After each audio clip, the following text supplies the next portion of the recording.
Opinion Page's MSNBC contributor Mike Barnacle is here, and Republican Senator from Wisconsin and member of the Foreign Relations Committee, Senator Ron Johnson. He was nominated by President Obama to represent the U.S. at this week's session of the United Nations General Assembly. Barack Great Obama to have you. Appointee. Yeah, there you go. There you go. We should put that right under your label there. That'll help you so much. But first, let me bring Michael Schmidt of the New York Times back into the conversation. You had an article, a piece in Sunday's Times, Michael, about the terror groups that are posing an even greater threat than ISIS. Tell us about Khorasan. Basically, this is a group of hardened al-Qaeda fighters who have taken advantage of the ungoverned areas of Syria. They're not necessarily affiliated with the Nusra Front or ISIS, the group getting all the attention, but they're sort of sitting in Syria and plotting attacks against the United States. And what intelligence officials in Washington will tell you is that they're far more concerned in the real time about this group than they are about ISIS, because this group, it looks like it's almost solely focused on the West.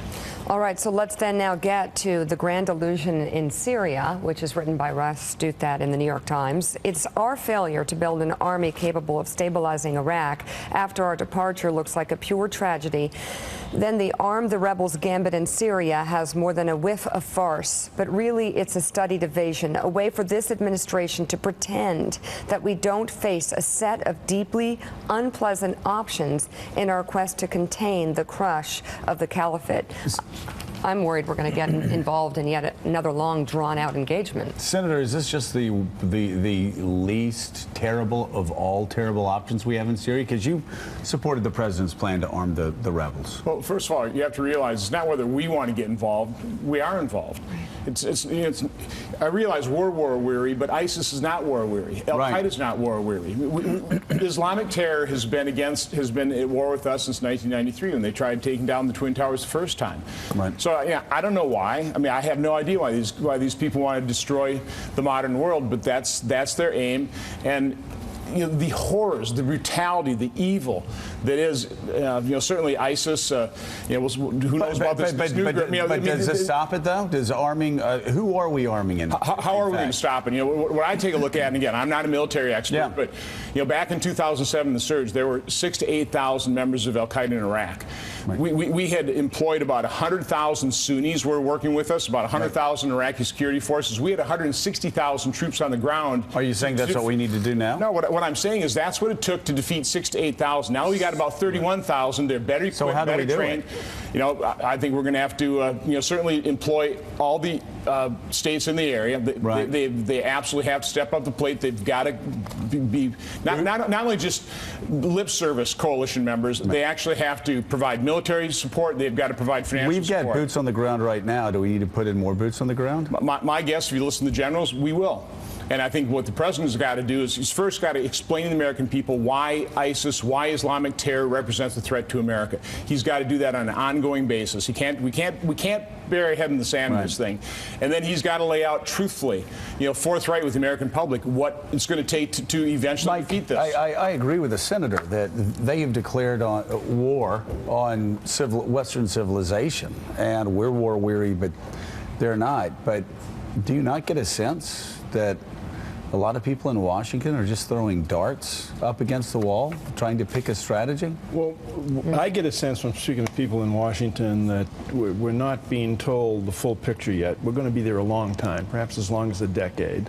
We have a very unreliable ally to the north of Syria in Turkey. I would like to ask you, as a member of the Senate Foreign Relations Committee, what do you think the prospects are for the Turks allowing us to use our vehicles, our planes on the ground in Incirlik, the Air Force base in Turkey, for military measures in Iraq and perhaps Syria? What do you think the odds of that happening? Listen, right now they're not looking good. I mean, that's pretty disappointing that they basically took that air base off limits in terms of us using it. So that's not a good sign. But President Obama is right. This is their war. The Arab states are in greater danger than the United States really is, but we're also in danger. So we need to recognize that. So how do we force them to get more involved? How do we force them to get more involved? We have to be 100% committed. Here's my problem with the president's speech. He lays out the goal, degrade and ultimately destroy ISIS. He said, our safety, our security depends on our willingness to do what it takes to keep this nation safe. Right. Now, what he really meant was do what it takes up to a point. That's not very inspiring, because he was taking options off the table. Let's say this president's policy actually works, the strategy where we don't have boots on the ground and we destroy ISIS by not putting boots on the ground. What happens in terms of stabilizing the situation afterwards? I mean, that's what we're seeing is you have these failed states, you have these voids. Americans aren't occupiers, and I think a lot of people are saying. But Joe, we have been. We are not occupiers. We're not occupiers, but we certainly left stabilizing forces behind in Germany, in Japan, in South far Korea. Different than they weren't still being shot at in 1950, 1951. Well, things were pretty stable in Iraq when we bugged out of there in 2011, and we had to give that coalition a chance, and we didn't. We bugged out. We lost all influence. Maliki was obviously not the right leader. Senator, we spent over $1 trillion. Over 4,000 Americans died, and they evaporated like a snowball in hell the second the first couple people fired shots at them. I mean, we left, and Maliki replaced all the Sunnis in leadership positions. Replaced some Shia. They weren't qualified. Again, I'm not a military expert, but obviously that strategy didn't work because Iraq dissolved. ISIS was able to rise from the ashes. My only point is, Senator, I would guess there are a lot of Republicans and Democrats in Wisconsin that feel like I do. We shouldn't go all in until they go all in. We shouldn't go all in until Egypt goes all in. We shouldn't go all in until Saudi Arabia goes all in. Joe, I don't disagree with that. And Turkey, seriously, if Turkey doesn't want to step up to the plate, I would seriously like to talk about kicking them out of NATO. Turkey and Qatar, and by the way, Qatar. Let's get our military bases out of Qatar, and let's declare war on Qatar if Qatar wants to keep declaring war on us. Joe, here's my point. When the president establishes a goal, but then takes options off the table, is that particularly inspiring? Is that going to help build that coalition? I would say not. I'm not saying you throw. The only thing I would say, my only criticism of the president's strategy is he shouldn't have offered anything until they stepped forward and offered everything.